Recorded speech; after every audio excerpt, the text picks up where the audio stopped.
Producers, listen up. Are you tired of using the same boring bass lines? Looking to use something to really spice things up? Make sure you stay tuned to the end of this video because you're sure to implement this trick in some of your next productions. So let's go ahead and hop right straight into FL Studio here. And I was making this beat the other night and I figured that you guys could benefit from some of this information. So I have this bass line here that's coming from Omnisphere. It's just a standard like sine wave. It has a little bit of saturation on it, a little bit of distortion. And then I have an 808 here. So I have the 808 and I also have a sine wave. So let me just go ahead and play for you a little bit of this beat so you can just kind of get an idea for what's going on, what I'm doing, and I'll explain why in a second. So let's just take a quick listen to this beat.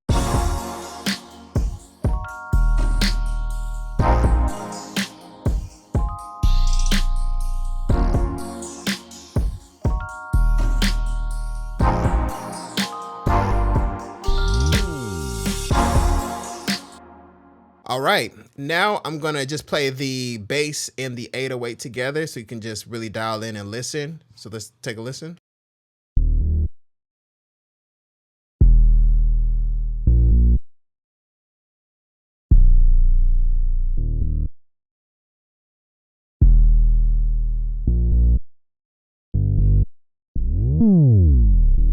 All right, now you've heard the beat and then you heard both of those sounds just kind of soloed by themselves. So what I'm doing is I'm using two different types of basses to really help the subwoofer of the speakers really move. This is something that I like to do from time to time, is having something like an 808, then maybe a Moog bass or maybe a sine wave bass like this, and it's just gonna hit the speakers different.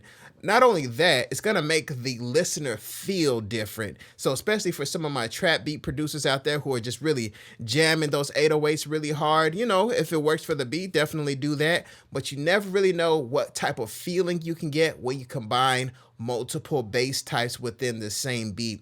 So if you have a crazy beat that's just jamming hard and you're able to do something like this, work it in, it's gonna move people in a way that they don't understand why they're getting so pulled into the beat. You know, it doesn't have to be a hard beat, trap beat, it could be an R&B beat like this or whatever, but especially when you're in a really nice studio with really good speakers and we're really cranking things up, man, you'll be surprised because those different bass types are hitting the speakers differently, and it's just gonna make people feel differently. Does that make sense, guys? So definitely try this out in some of your next beats.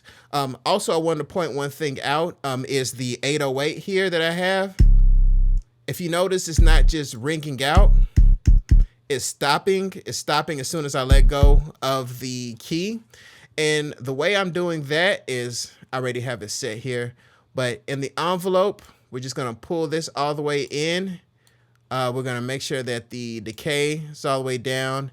Then the release, we just do it like that. So we pretty much essentially just wanna have this like little square thing here. Just always remember that. Okay, let me make it a square.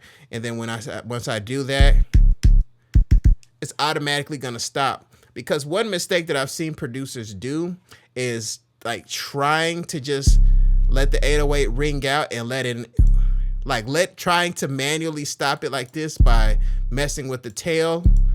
Guys, it can sound really weird if both bass types kind of land on top of each other. It makes this weird, real nasty, wobbly type of sound. And if your ears aren't really in tune, you may miss it. It's almost essentially like hearing an out of key 808 now. If your ears are in tuned, it's like it's almost like nails on a chalkboard. So, you know, definitely don't just try to mess with the out.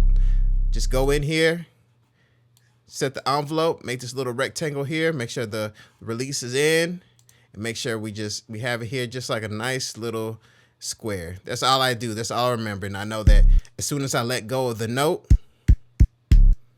it's gonna go ahead and stop. So That's going to be a real cool trick for you guys to do. So make sure you use that in your next beat and make sure you keep cooking up that fire, guys. I hope you enjoyed this video. If you did, make sure you hit like and subscribe. My name is Desmond A, and I'll be back with more great videos. Peace. Wait, before you go, make sure you go to DesmondASounds.com where you can get free FL Studio Patcher plugins, free loops, free guides, everything you need to level up your music production. Once again, go to DesmondASounds.com or click the link in the description. Go there now and totally transform your music production.